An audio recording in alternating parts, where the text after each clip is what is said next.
listening to the Cross'em Wrestling Entertainment Podcast. Good morning, everyone, ladies and gentlemen, boys and girls, children of all ages, and welcome to this episode number 18 of Cross'em Wrestling Entertainment. I'm your host, Noah Cross, joined with my best friend, Tyler Bard, and our good friend, Dylan. Dylan, welcome back again. How are you, sir? I am very good. Thanks for having me once again. I always love to be here. Absolutely. Dylan, how was your Thanksgiving? It was great. Yeah, we actually just had my sixth, the family, so nobody came over, but food was good, so can't complain. That's good. Tyler, how about you, my friend? How was your Thanksgiving? Yeah, very good. We just kept it small. Everyone staying safe in these COVID times, but it was nice and quiet. Had our turkey, our stuffing, where we were nice and full. For sure. And same here, obviously keeping it within the realm of safety for Thanksgiving. We hope everybody listening and or watching enjoyed their Thanksgiving as well. And with Wash your hands, people. Wash your hands. Wash your hands, wear your mask. Let's keep it safe, and let's let's get through this together. So with that being said, on the subject of Thanksgiving, Tyler and I were just joking before this episode started, and I figured we're going to go with it. And I want each of us, the three of us, are going to say a wrestler we are thankful for. No matter who it is, no matter who they wrestle for, a wrestler you are thankful for. Tyler, do you have a person in mind?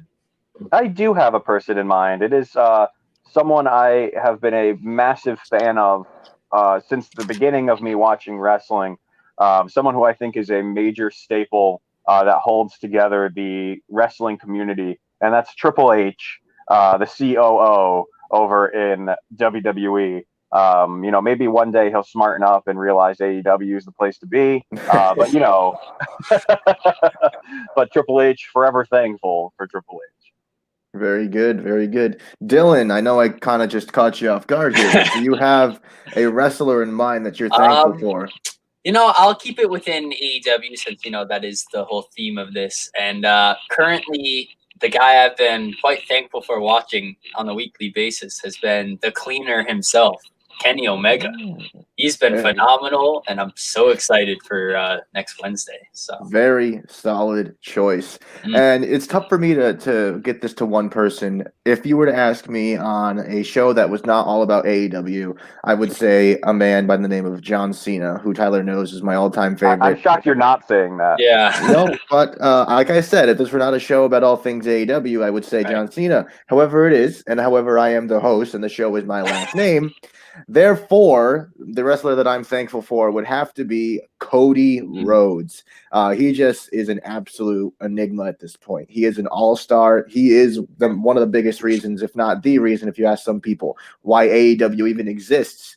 If you ask me, without him, this all wouldn't have happened. There's no way. He is. This was his brainchild. He put everything he has into this, and that show, All In, was his first push to really say he's throwing all of his chips in, all of he has in, and really trying to elevate something and create the platform that they've made. So thankful for Cody Rhodes. And with that being said, let's jump into our weekly episode review of AEW Dynamite. Starting off here, hot out the gates with Adam Page versus John Silver. So, Tyler, can you just read this first line for me? Because I feel you'll deliver the last little bit there better than I would.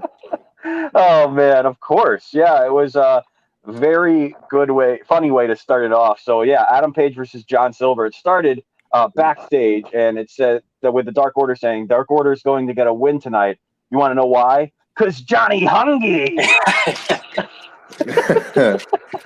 Yes, yes, sir. Johnny Hungee, as in John Silver, who was going to take on Adam Page here.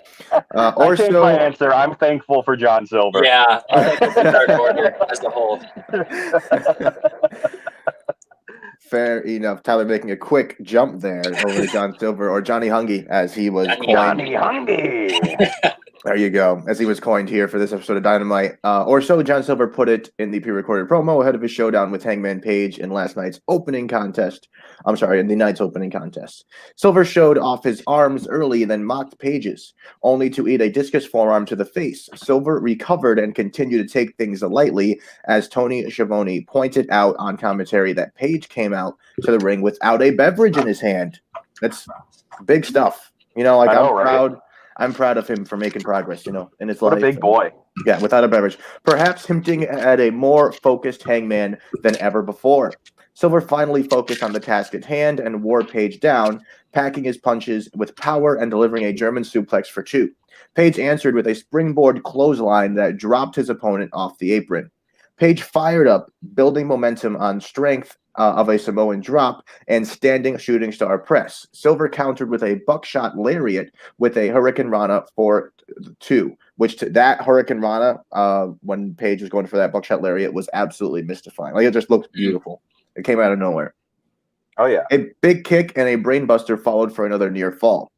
Page countered with a lariat attempt, but ate a series of kicks to the body. He shook them off and delivered a lariat of his own, followed by a Liger Bomb for 2, which was a big Liger Bomb. He added a buckshot lariat to finally put Silver away, which I don't know if you guys saw what I saw, but it didn't look like that buckshot lariat landed as much as I guess it was sold to have been landed. But no worries there. Hangman got the W.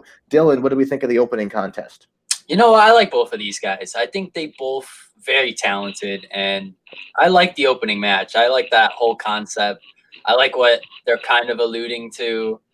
This whole Dark Order and Adam Page thing's been going for a while. I feel like it only could mean one thing. It's either going to lay off with a match, Brody Lee's going to do something, or Adam Page might even join. Who knows? But I'm excited to see where that goes, and it should be very interesting.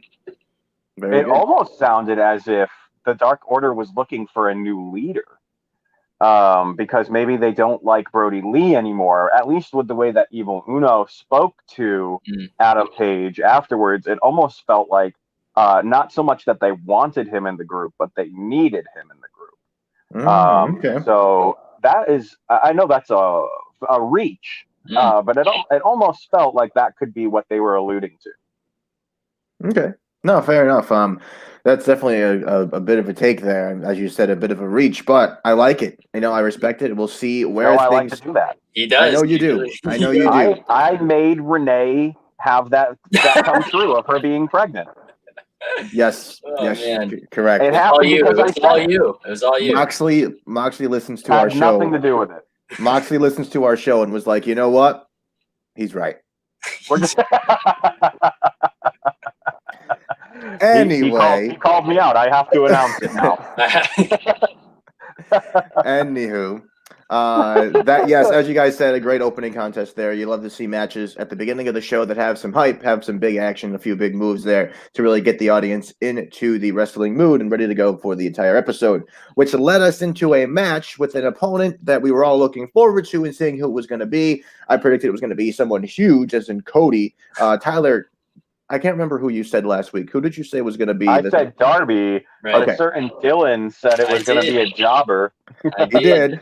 And Dylan in the comment section, folks, as we always tell you, join us in the comments. Maybe you can make it onto an episode of Across from Wrestling Entertainment. Predicted that it would be an underwhelming opponent, and boy, was he ever correct. Tyler, want to take us away for this match, please? Yeah, so as you were saying, underwhelming is probably exactly what I would have used to describe it, Noah.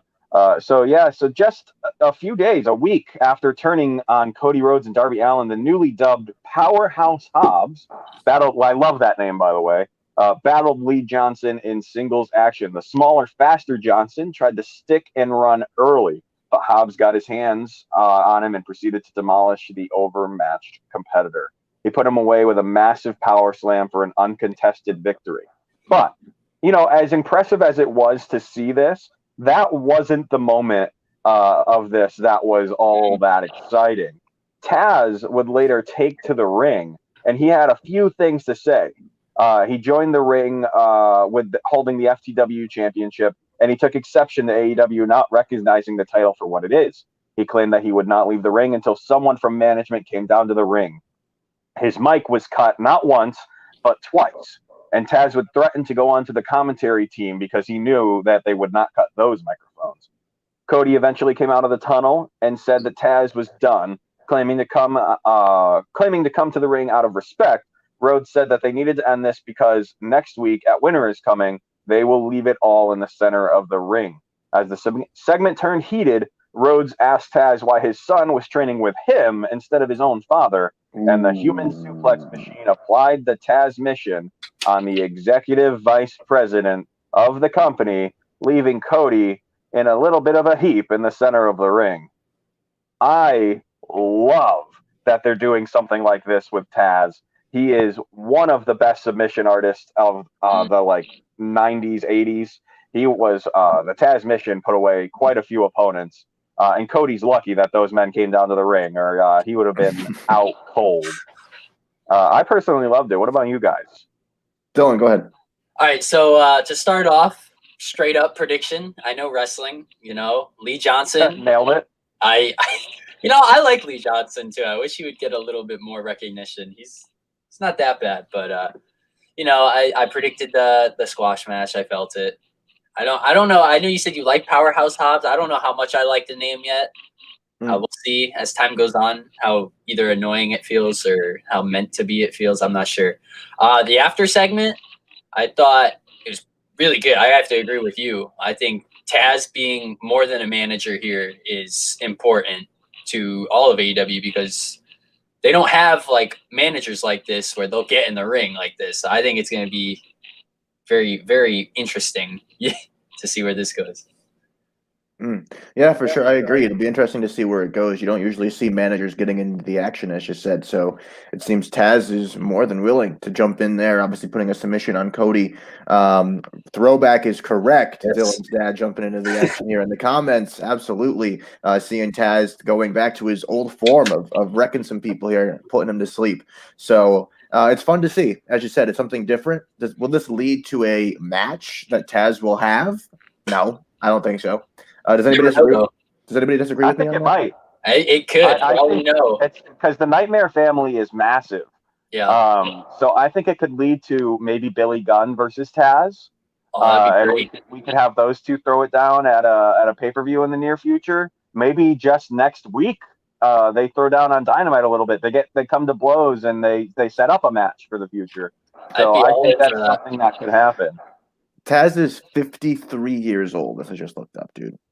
How old is Billy Gunn? 5'3". Yeah, Bill. But look at Billy Gunn. When has Taz looked? Taz doesn't look that wow.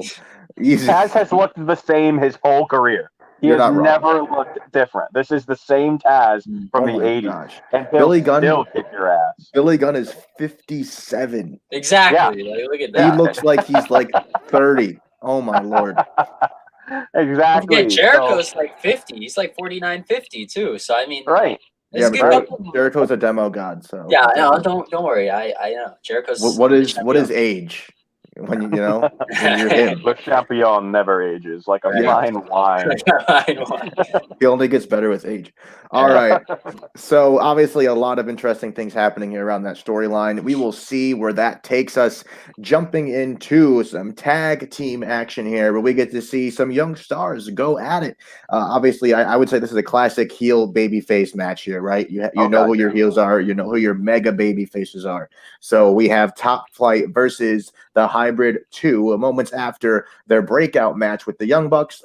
The Top Flights, Darius and Dante Martin, suffered a sneak attack at the hands of Hybrid 2's Angelico and Jack Evans. This week, they did battle. The young babyface team, now official members of the AEW roster. So welcome to the squad.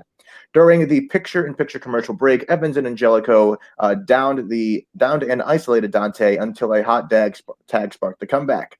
Darius rolled over both opponents, rocking Evans with a corner uppercut. A blind tag between the brothers Martin allowed for a double-team sit-out powerbomb. Angelico broke up that pin. A pair of dives wiped out the heels at ringside, and a slingshot superplex from Darius. These two dives, by the way, that were leading into the finish here, unbelievable. Like, crazy, crazy good teamwork here, obviously. Darius, followed by a big splash from Dante, earned the team a 2 count on Evans. The more experienced TH2 answered with some double-team offense, leading to a 2 count.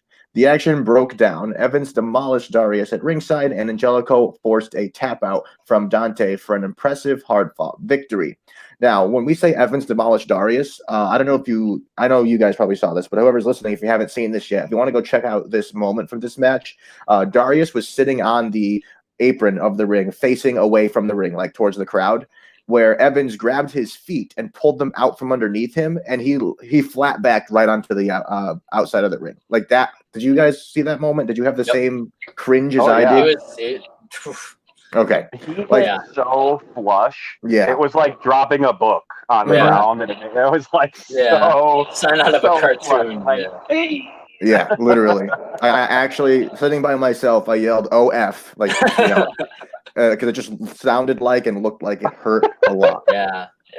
Yes. This is a podcast. You can swear once in a while. It's fine. Fair enough. The action broke down. Evans demolished Darius, as we said, at ringside. Angelico forced a tap out on Dante for the impressive, hard-fought victory. When Angelico refused to break up the hold, the Young Bucks hit the ring to make the save, chasing TH2 off. It's looking like we might be having TH2 having a brush here again with the Young Bucks. I want to know what you thought about this match, and if you think that this will lead to a tag team championship match between the Bucks and TH2. Tyler. Yeah, absolutely. TH2 has become a presence now, not just on Dark. They're appearing on Dynamite. So I don't want to call Dark the B show, but it kind of is. It's the show where the stars who don't get a lot of television time go to work on, like what NXT was supposed to be, where they went down to develop more talent and then come up to the main show and fight the big dogs. And I think TH2 has proven that they deserve to be in this title picture. And even when they eventually lose to the Bucks for these titles, I think it sets up a good rivalry with Top Flight that we can continue to see for a few weeks here. Dylan, what do you think, sir? Yeah, I agree. I like the hybrid too. I've been following Angelico for a while. Like even before AEW, I saw him in like UK and stuff, and he's very talented. And I was surprised he came in as a tag team wrestler, but even there, it's been really good. For them to face the Young Bucks, that's going to be a great match. That's huge. Yeah, I think maybe not like next weekish, but probably like the week after. I would be surprised if in a couple of weeks the Young Bucks like will challenge you. I think the Young Bucks do win because they're the Young Bucks. So yeah, but I hybrid two have a bright future ahead of them. Whether it's they keep going as a tag team or they do eventually split, but either way. Fair enough. I'd have to agree. It would be cool to see this tag match happen. Be some great action here, and obviously heels, baby faces to the max. I mean, you can't get any more heel. You can't get any more face appeal than the Bucks, and obviously the new team here, Top Flight. And I love that heel move because when they had him in that, they were not letting him out of the maneuver, and then he was kicking him in the knee, and they were just like, it was really, really good heel work until the Bucks could really come out and be the faces, which. Weird because they were heel face, but I guess they're the Bucks, and they can be as temperamental as Big Show was in the early to late 2000s. So we'll just allow these face and heel changes because we can just look the other way. Of course, Tyler will bring up Big Show. Well, his favorite. Easy. I will break the shirt out if you say that one. God. Oh goodness! Well, I did buy you that shirt, so I would be asking. Show Big Power. Yeah, Peter stole it anyways. It's all covered in like painters stuff now. It's ruined. Fair enough. I don't even think they sell those anymore. So that was a relic, sir. I know. He showed up at my house one day. The sleeves are cut off. I'm like, what have you done? Oh gosh, fair enough. So hey, speaking of teams and tag teams, we here at Clovercrest are a team of all different podcast shows and personalities, and we have a few ads here from a few of our friends over here at Clovercrest. Have you ever felt stuck in your marriage or relationship? Have you ever wished that there was someone that could tell you everything you need to know about love and relationships? If this is you, then the Music and Vibes podcast is for you. The Music and Vibes podcast is a podcast hosted by Kiana W. Mitchell that discusses different relationship issues and what you can do to improve them. For more information about the Music and Vibes podcast, go to musicandvibes.com. I would just like to point out that a few weeks ago, Jace said that Mac Jones was garbage. Hurry up here for Alabama. Play action. Mac Jones wants it all. Long ball, man there. Got him. Mechie, touchdown. I'm not sold on Mac Jones. In the red zone, Alabama with 3 minutes and change remaining in the half. Jones fires to the corner. Devontae Smith. Touchdown, Alabama.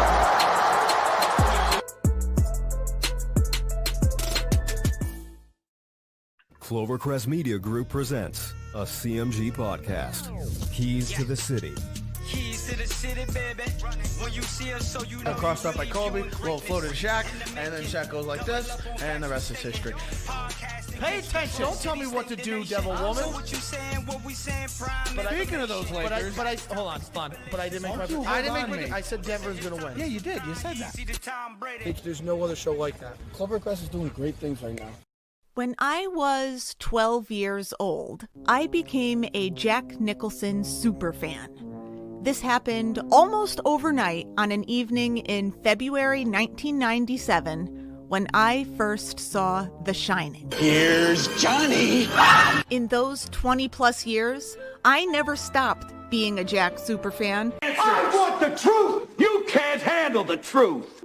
Get ready for You Don't Know Jack, hosted by me.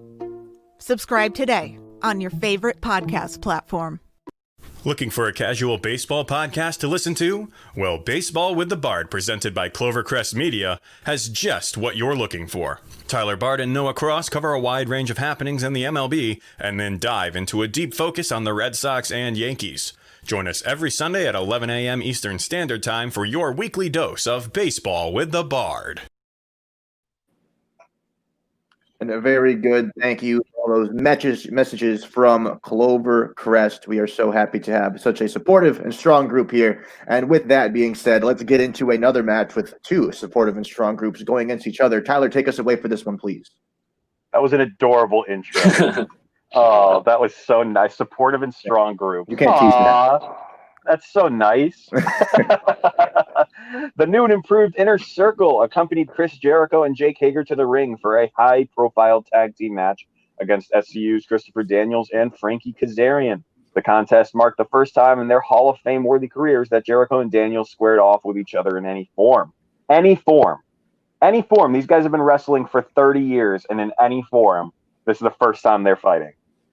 Daniels and Kazarian outquicked Jericho, downing him and adding a double stomp from the ladder. A tag to Hager turned the tide in the heel's favor as the big man overpowered and punished Kazarian in the corner. A trip up by Santana at ringside allowed Hager to continue his dominance, this time over Daniels. The Inner Circle beat down the Fallen Angel heading into the break. The heels worked over Daniels throughout the commercial timeout, but he ultimately made the hot tag to Frankie Kazarian. The former tag team champion exploded in the bout, wiping out both of his opponents and diving over the ropes and onto the Inner Circle. Daniels would tag back in and wipe out Hager over the top rope suicida. Wow, I could not talk with that one. And then scored a near fall off a crossbody on Jericho. Daniels continued his role, delivering a best moonsault over to Hager. Ultimately, it was MJF's interference by way of a shot to Daniels' face with the Dynamite diamond ring that led to Jericho's Judas effect and Hager's pinfall victory. Definitely a match that I expected more out of, but they did a good job involving guys from the Inner Circle and getting this dynamic of we have more people than you do, so we're always going to win.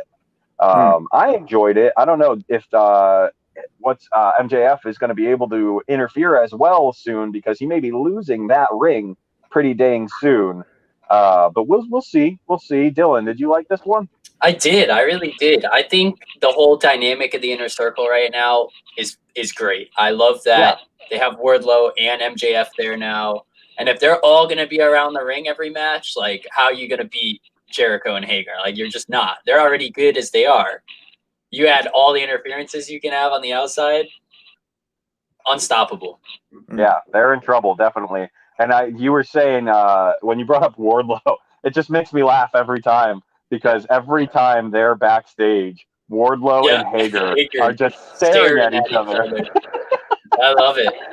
It's just the side eye too. It's just enough. It's just enough. So good. So I still want them to fight. To touch on your statement, though, MJF is going to win that. He's got to win. Really? MJF. Yeah. I know I'm jumping ahead a little bit, but I wouldn't be surprised. So don't worry, we'll get dynamic. There. So dynamic to his character. What we're speaking about, everyone, is that the Dynamite diamond is up for grabs next week. So we will approach that as the show goes on. I am excited for that. Can't wait. Absolutely. We'll do picks for next week's episode because it is going to be a special episode. So we'll take some picks here. Why not? With that being said, I also enjoyed this match. I thought it was a great match. Obviously, I like how the inner circle really plays well with each other. Like all the goons, as we'll call them, on the side of the ring there, literally like mocking everything that's happening in the ring. Like there was a point where the ref had his back turned because there's just so much going on, and nobody could see Jericho interfering, even though he was obviously in the match, but he was on the apron. Oh yeah, he choked him for like 5 minutes. He was choking Kazarian, and then Sammy Guevara is outside the ring, like, "Oh, look, the ref can't see."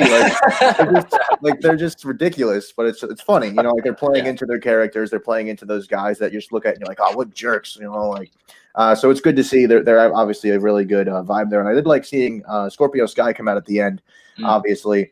To save his buddies from the beatdown. He said the F word on TV. Yeah, right. Oh, yeah, I know. How dare he? Craziness. But hey, great match there. Oh, an overall fun episode of Dynamite, obviously, so far. This next segment here, I personally thought was absolute genius. I thought it was very well done.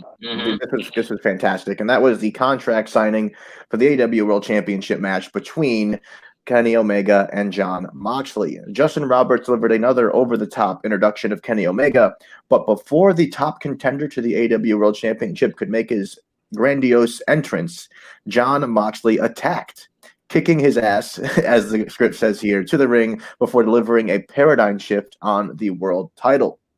I don't know who you hired to take me out last week, says Moxley, but they did a piss-poor job.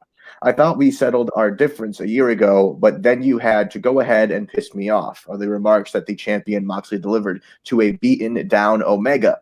Moxley went into the hype mode with an intense promo, win, lose, or draw, winter is coming for you, Kenny. He continued, steady your aim and take your shot because you only get one, signaling his fingers into that gun shape that his unhinged character does so much, giving a callback to his character before he would even get to NXT.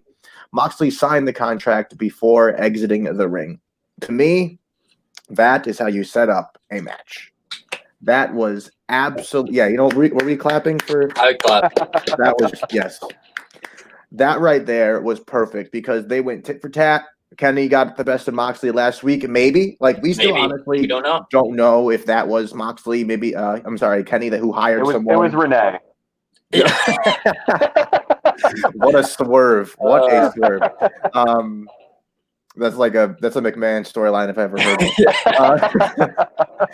it. Goodness, what you would call it? Whether it was Kenny who beat him down the week before, we don't know. If it was, as obviously, if you ask Moxley, he's guaranteeing you that it was. He got his payback, and he's going to get even more retribution come that match. I love how Kenny sold the hell out of the paradigm shift. Like, sure, it wasn't the championship, but Kenny was just down. Like, it was basically a sense of if Moxley hits one, the match is over. And it's nice to see them building up the move like that because in similar to a fashion where Kenny Omega's One-Winged Angel was portrayed in New Japan, he only hit one when he won matches. Even his big matches against Kazuchika Okada would hit clothesline after clothesline, Rainmaker after Rainmaker, and he would keep dodging the One-Winged Angel until he finally hit it, and then that was the match. And I have a feeling it's going to be the same with the paradigm shift as Moxley is this new guy. He's this new beast. He might kick out of the One-Winged Angel, I'd say once, but I don't see Kenny kicking out of the paradigm shift at all.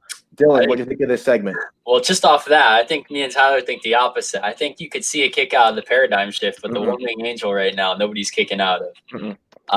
Moxley will kick out of that move. Especially after that one he delivered on Hangman. You're sounding like he's going to win. Yeah. Okay. Well, we'll get to that later because So first of all, I got a lot of keynotes I have to say about this. First, I'm so happy they let Justin Roberts say everything about Kenny before Moxley attacked him. This is the greatest entrance I think I've ever seen. Like this is just every week it's something different. Yeah, the two chicks come out and do their little the cleaner dance. I think it's all great. Yeah. It's wonderful. Oh yeah, super well done. The paradigm shift on the title. That was played perfectly by both of them. And one thing I do gotta say, Moxley out here ripping words straight out of Finn Balor's mouth. I don't know if any of you caught that. That is a promo. Finn Balor said, a couple months ago. Oh, really? No, I didn't catch that. Take a shot at me. You better not miss. He was the prince. So I was a little bit. I was like, I don't know. I know you could do it because Kenny does the gun and he's like goodbye, good night, and all that. But a little bit. I don't know if he even watches it enough. But little tie in there. You know, Mox is really good with words, though. Even when like the Shield initially came up, he was their first promo guy.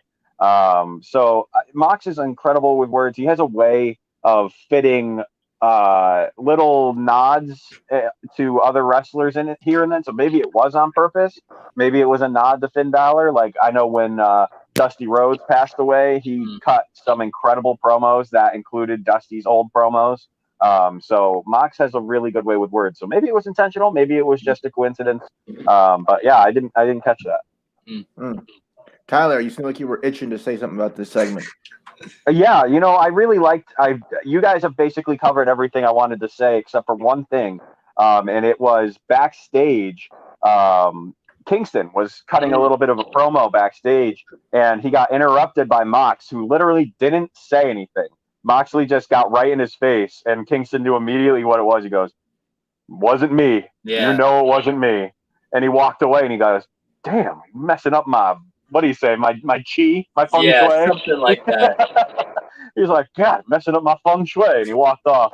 And they just completely, that was a great build-up because we knew that Mox was not messing around tonight and he was in a bad mood. And when he came up and you could see his shadow behind Kenny's in the tunnel, it was like, oh, yeah, here we go. Game time. Was so good, by the way. Yes, I didn't mention really that, well done. That moment. Like the second you saw Mox do his neck twitch, and you were just like, "Oh, this is happening." It was great. Game time. Great. And with that being said, I think this match next up that we're going to talk about was also great, and I'll let Tyler take us away for some women's action. Yeah, absolutely. I was very much looking forward to this match coming into this week. I'm a big Anna Jay fan. I hope she eventually is going to be champion. But unfortunately, this wasn't the week for her to get the job done. Anna Jay's first appearance on AEW Dynamite came on April 1st in a loss to Hikaru Shida. Wednesday night, she had the opportunity to right that wrong and capture her first women's title in the process as she squared off with her familiar foe, all while her Dark Order cohorts watched from the stage. Not all of them, but some of them. After seizing control of the bout on the floor, Jay spent the commercial break working over the lower limbs of Shida.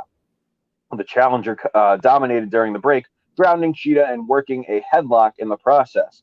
But back from the break, Dre dropped Shida and ordered Tay Conti to retrieve a steel chair. With the referee distracted, Jay caught Shida in the leg with a kendo stick and then applied the Queen Slayer. Shida fought out but nearly fell prey to a quick roll-up moments later. The champion escaped and delivered a straight jacket suplex for a near fall and followed with a Tamashi. Man, I'm having trouble with words today. With the Tamashi for a hard-fought victory. I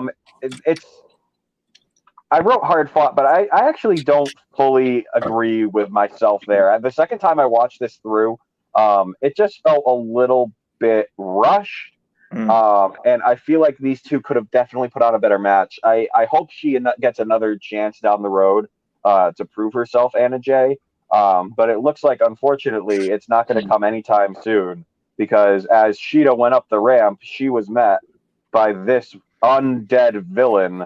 Unfortunately, Abaddon has her eyes set on the AEW Women's Championship. And Hikaru Shida, I know I've picked against you every single time. This time, this feels very obvious. This woman, zombie, monster, is definitely going to walk away with that title.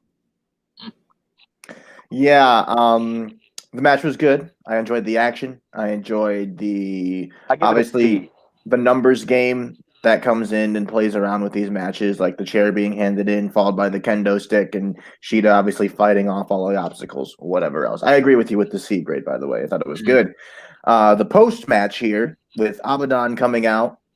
Oh, bleeding. Yeah, like blood pouring from her mouth and then leaving her mark on the championship, as Jim Ross noted. Terrifying. You know, I don't like scary. So not a fan. Not a fan. I don't know. I should send back that Abaddon figure. All right. Oh. Yes, yeah, I don't want that for Christmas. So that's a no. Dylan, what'd you think of this moment here? I'm going to be honest here. I don't really know who Abaddon is. She from TNA? No, she's from Dark. So I don't know where she came from before that.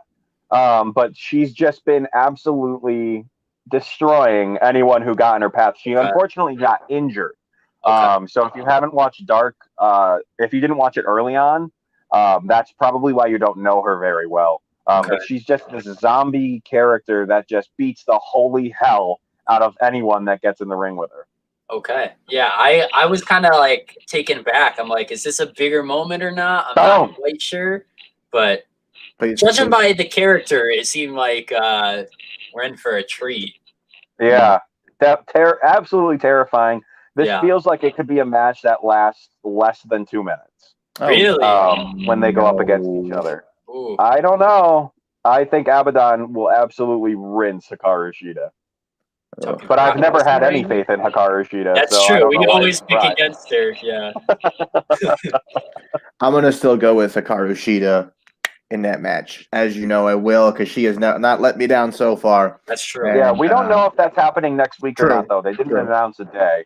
But it looks like she's got her sights trained on that title.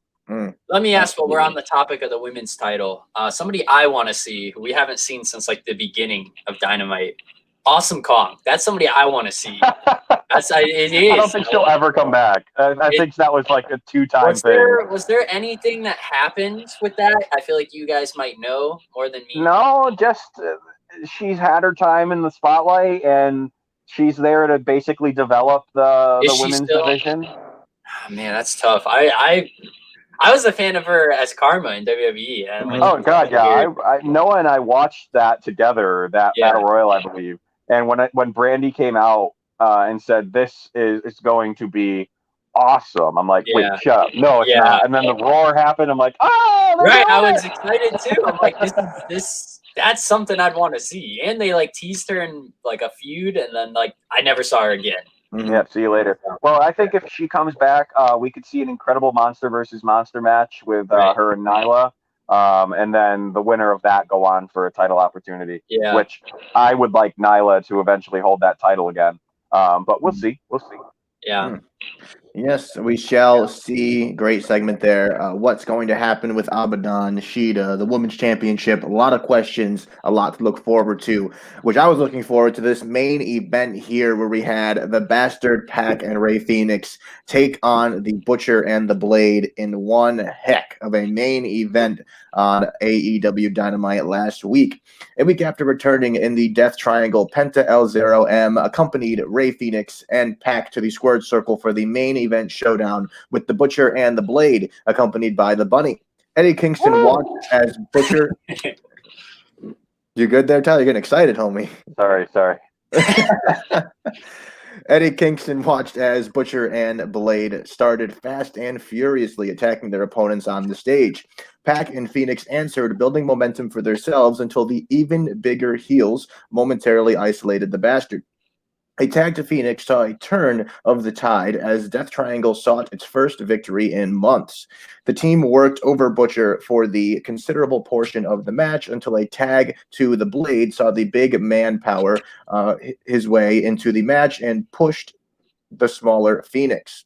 Pac tagged in, took flight to Blade, and headed up for a splash. Blade rolled out of the way and caught Pac coming back in with a power slam.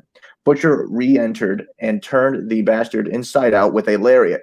Blade delivered a doctor bomb for 2 on Pac. The action broke down, and Bunny distracted the official, and Eddie Kingston crotched Phoenix on the top rope. What a phrase there, by the way. Crotched Phoenix on the top rope. It sounds painful. Like, if you never heard that word before, you would say, you know what, that does not sound pleasant.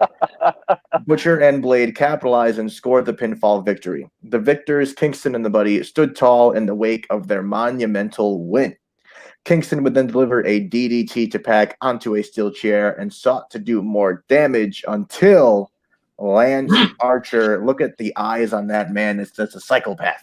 Lance Archer would make his way to the ring to make the save. He pummeled anyone in his path, clearing Kingston out of the ring and standing tall to go off air. Tyler, what did we think of our main event?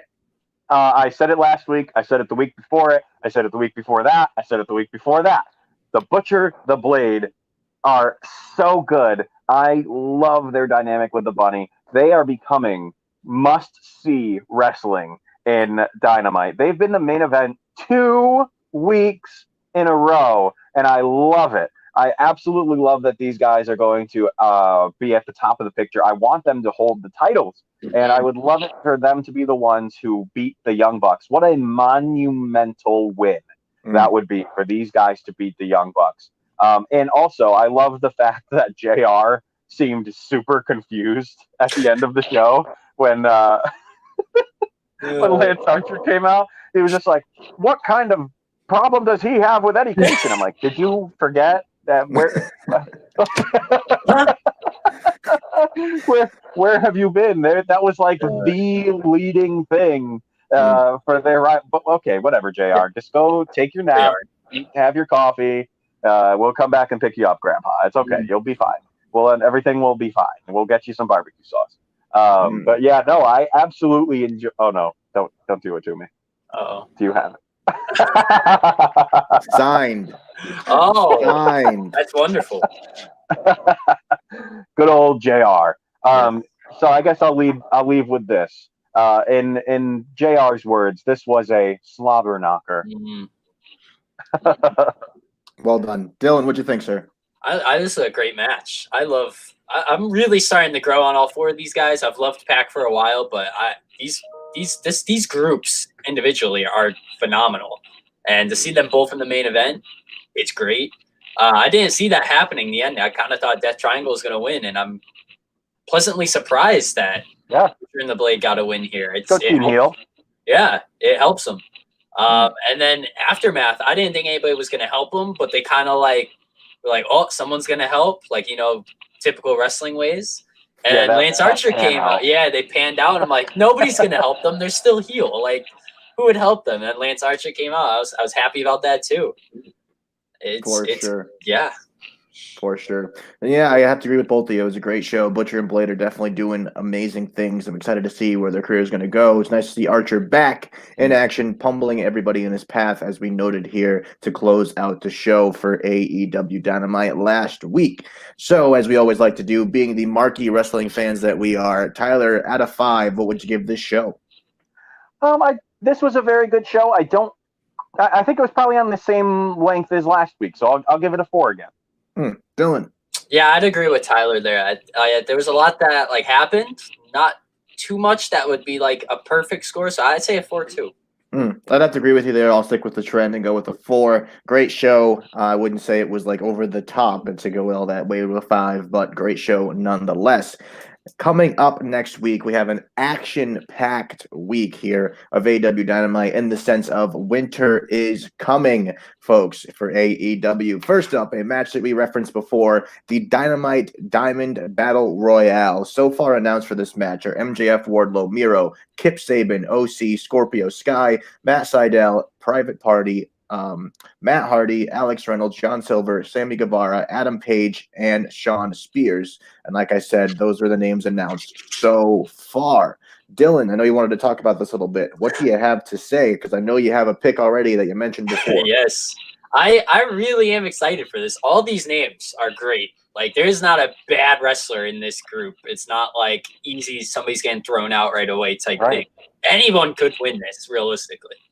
Matt Sydal slips off the top rope again. Oh, come on. That's nice. I love Matt Sydal. This is going to be Sydal's debut number 2. Another go.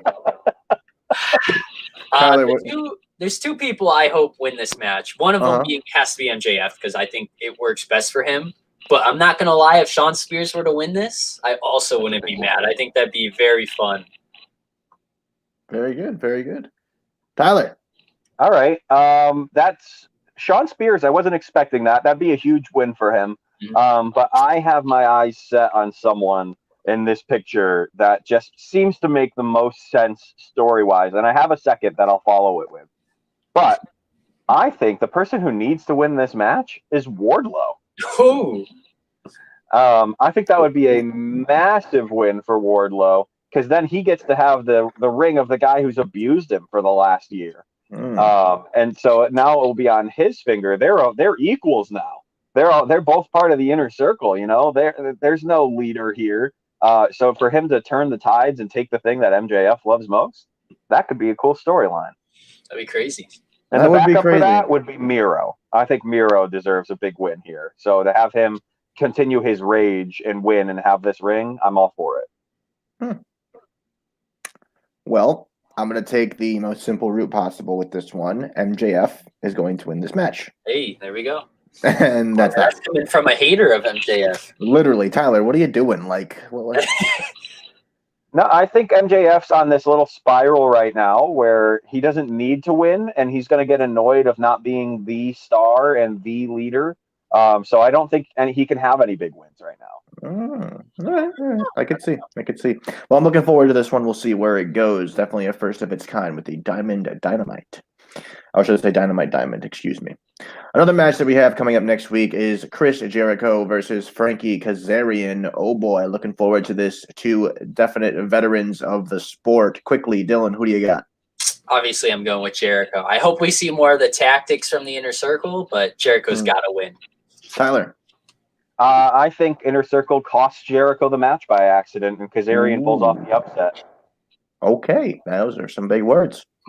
I'm gonna go with Kazarian, and I think, as you said, they're gonna cost Jericho. I don't think it'll be by a pinfall. I think it'll be by like a disqualification. Is that what you're going with, Tyler? Yeah, no. I think it'll be a roll up. Like they distract. Okay. Somehow he gets distracted by his own guys bickering at ringside or something like that. Not a lot of people beat Jericho. Maybe because Wardlow has a certain ring on his finger, and they all start getting upset with each other. Everything's coming together, Tyler. Everything's coming together. All right, fair. I'm gonna go with Kazarian by the referee actually sees them being dumb and maybe end the match there. We'll see. Okay. All right. Anything? That's crazy. Nah, you can't go with that.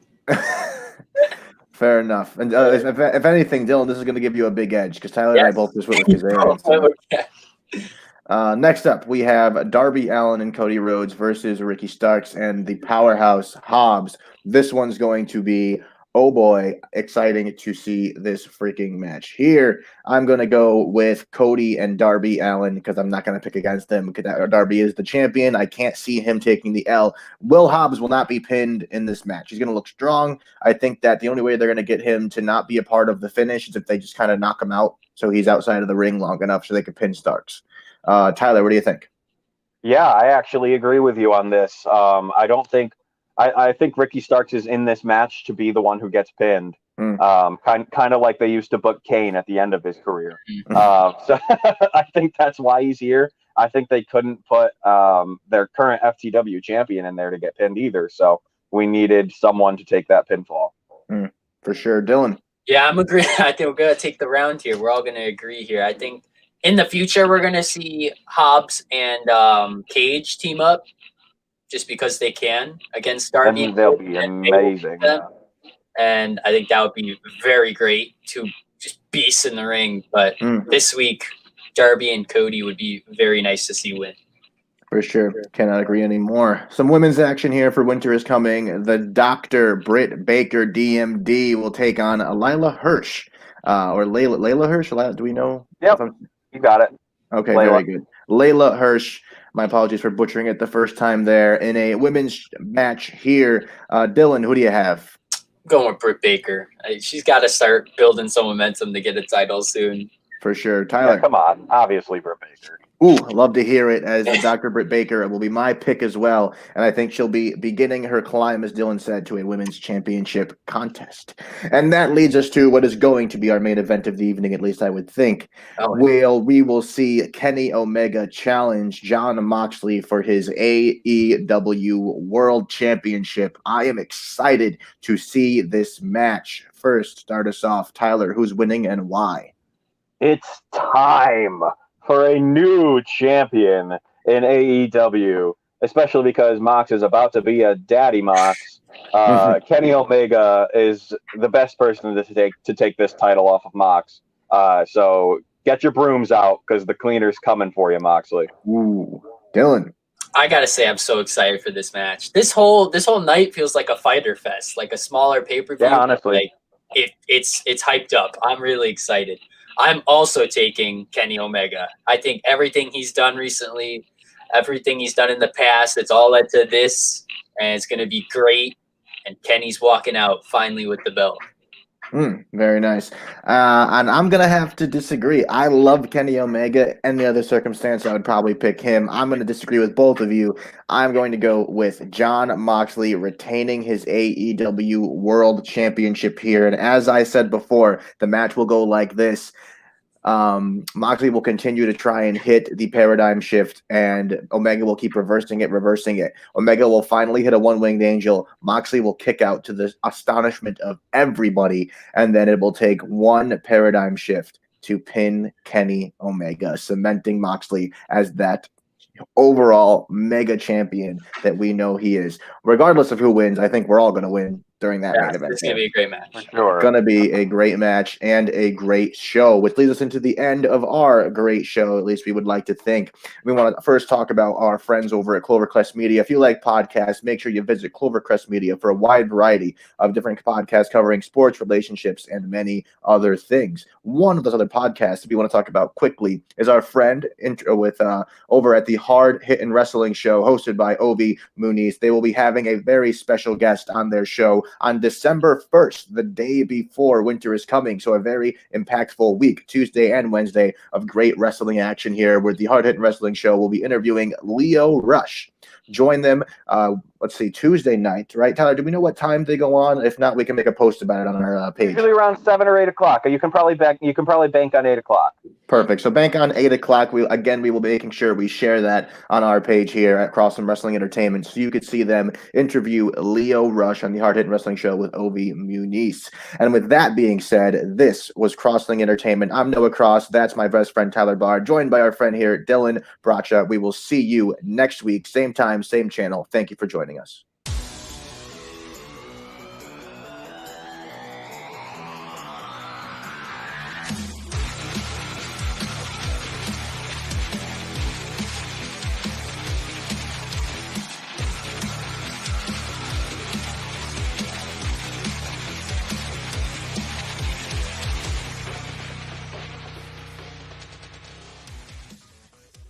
You're listening to the Crossum Wrestling Entertainment Podcast.